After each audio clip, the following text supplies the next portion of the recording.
जब भी टैली में कोई इनवाइस बनाते हैं या सेल्स इनवाइस बनाते हैं या परचेज इनवाइस बनाते हैं या डेबिट नोट, क्रेडिट नोट या डिलीवरी नोट या सेल्स ऑर्डर, परचेज ऑर्डर बनाते हैं, तो उस केस में हमें बहुत बड़ी ज़रूरत पड़ती है राउंड ऑफ की, कि जो इनवाइस की जो पूरी वैल्यू है उसको राउंड ऑफ करने की। तो यहाँ पे अधिकतर दिक्कत क्या आती है, तो राउंड ऑफ को कैलकुलेट करके डालना पड़ता है कि ठीक है, जो पैसे में अमाउंट आ रहा है इनवाइस का, उसको लेस करना है या प्लस करना है, मैनुअल करना पड़ता है।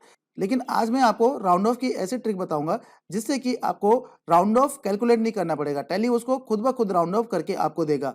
ये ज़्यादा कुछ नहीं है, ये लेजर बनाने का तरीका है कि आप लेजर कैसे बनाते हैं, आप उसकी कॉन्फ़िगरेशन प्रॉपर करते हैं नहीं करते हैं। अगर आप उसकी कॉन्फ़िगरेशन सही करेंगे तो जब भी आप इनवाइस बनाएंगे या कोई भी वाउचर बनाएंगे और राउंड ऑफ का लेजर चूज करेंगे, राउंड ऑफ का लेजर उस अमाउंट को ऑटोमेटिकली राउंड ऑफ कर देगा। तो चलिए इसको बाय प्रैक्टिकली करके देखते हैं। तो नमस्कार दोस्तों, मेरा नाम है वीरेंद्र कुकरेती और स्वागत करता हूं आपका टैली टेक्निकल चैनल पर। मेरी वीडियो पहली बार देख रहे हैं तो चैनल को सब्सक्राइब कर देना और साथ में बेल आइकन को क्लिक करके ऑल नोटिफिकेशन को भी ऑन कर देना। और अगर आप इस वीडियो को फेसबुक पे देख रहे हैं तो फेसबुक पेज को भी फॉलो कर देना। तो चलिए दोस्तों शुरू करते हैं।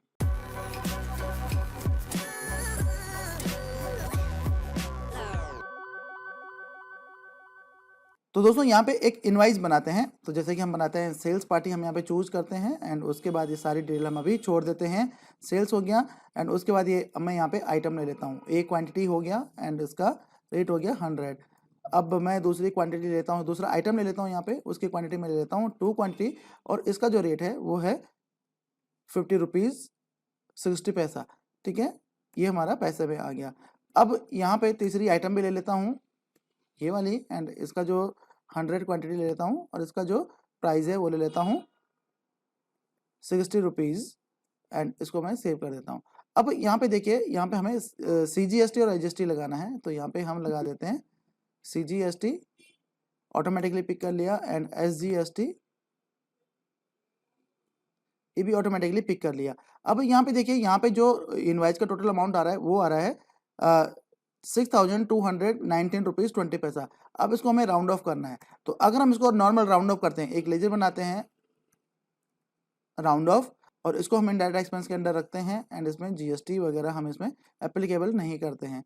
तो यहाँ पे देखिए, यहाँ पे ऑटोमेटिकली कैलकुलेट होकर नहीं आ रहा है, मेरे को यहाँ पे -0.20 यहाँ पे करना पड़ेगा, तब जाके मेरा जो इनवाइस है यहाँ पे राउंड ऑफ हो जाएगा। तो इसको ऑटोमेटिक करने के लिए क्या करना पड़ेगा, तो आपको यहाँ पे जो आपका राउंड ऑफ का लेजर है, इसको अगर आपने बना रखा है तो अल्टर में जाइए, और अगर आपने बना नहीं रखा तो जब क्रिएट करेंगे तो क्रिएट करते टाइम पे आपने ये सेटिंग करनी है। तो राउंड ऑफ का लेजर हो गया, इसको आपने इनडायरेक्ट एक्सपेंस के अंदर ही रहने देना है। और उसके बाद यहाँ पे आप देखेंगे, यहाँ पे दो चीज़ आपको देखने को मिलती हैं टाइप ऑफ लेजर में, डिस्काउंट एंड इनवाइस राउंडिंग। तो डिस्काउंट वाला मैं आपको कल बताऊंगा कि डिस्काउंट कैसे आप इनवाइस में सही तरीके से लगा सकते हैं, और एक एक नहीं, दो दो डिस्काउंट को कैसे आप इसमें कैलकुलेट करके, ऑटो कैलकुलेट करके लगा सकते हैं। तो यहाँ पर आपने इनवाइस राउंडिंग ऑप्शन को चूज कर लेना है।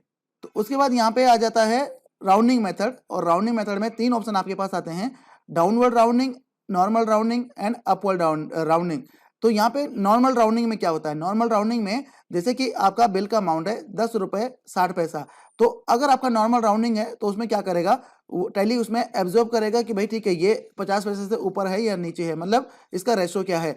तो अगर आपका 50 पैसे से ऊपर है तो उसको वो 1 रुपये काउंट करेगा। और अगर आप यहाँ पे अपवर्ड राउंडिंग कर देंगे, तो जब आप राउंड ऑफ का लेजर लेंगे, तो जैसे आपका 10 रुपये 20 पैसा है तो वो 20 पैसा डायरेक्टली वो उसको 11 रुपये कर देगा।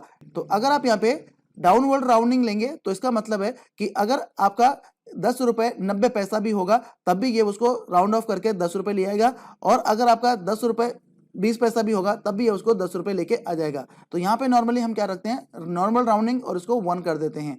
तो अब आप देखिए, यहाँ पे मैं अगर इस लेजर को यहाँ से हटा दूं और दोबारा चूज करूं यहाँ पे, तो यहाँ पे देखिए ये ऑटोमेटिकली इसने -0.20 यहाँ पे ले लिया है।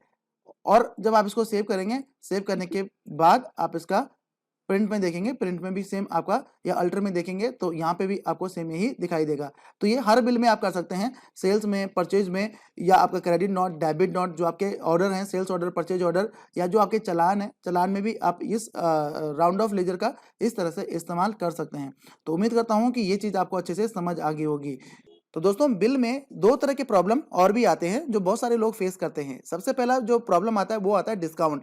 अगर डिस्काउंट ट्रेड डिस्काउंट है या दूसरी तरह का डिस्काउंट है या एक इनवाइस में दो तरह के डिस्काउंट हैं तो उनको कैसे यहाँ पे मेंटेन किया जाए, तो वो भी मैं आपको आने वाली नेक्स्ट वीडियो में बताऊंगा। उसके बाद जो वीडियो आएगी वो आएगी फ्रेट लेजर के ऊपर कि फ्रेट का लेजर आप कैसे बना सकते हैं, क्योंकि मेरे पास बहुत सारी इस तरह की क्वेरी आती है कि हमारा जो फ्रेट है वो कैलकुलेट नहीं कर रहा है या जो फ्रेट है वो गलत कैलकुलेट कर रहे हैं। उनको पता नहीं होता कि जब इनवाइस में फ्रेट लगाते हैं तो कितना परसेंट कैसे कैलकुलेट होना चाहिए, तो उसमें वो गलती करते हैं या जीएसटी उसमें कैलकुलेट नहीं करता है या उसमें एरर दे देता है ई इनवाइजिंग में। और जीएसटी रिटर्न में भी कि जब जीएसटी की रिटर्न फाइल करने की बारी आती है तो तब भी वो उस लेजर का या उस इनवाइस का जो है एरर वहाँ पे आ जाता है और जीएसटी की रिटर्न भी फाइल नहीं हो पाती है और बिल में तो एरर है ही। और सबसे बड़ी बात है बिल जो है वो गलत बनता है, क्योंकि जब आप फ्रेट लगाते हैं तो दोनों केस अलग होते हैं। जब आप सेपरेट बिल बनाते हैं फ्रेट का उस केस में अलग होता है, और जब आप इनवाइस के साथ गुड्स के साथ भेजते हैं तब उसका जो केस है वो अलग होता है।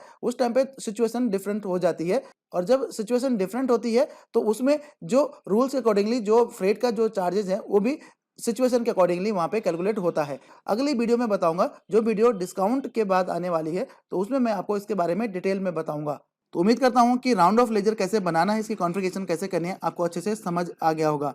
तो धन्यवाद दोस्तों इस वीडियो को देखने के लिए। मिलते हैं अगली वीडियो में, तब तक के लिए जय हिंद। और हाँ, अगर आपने चैनल को सब्सक्राइब नहीं किया तो जल्दी से सब्सक्राइब कर लीजिए प्लीज़।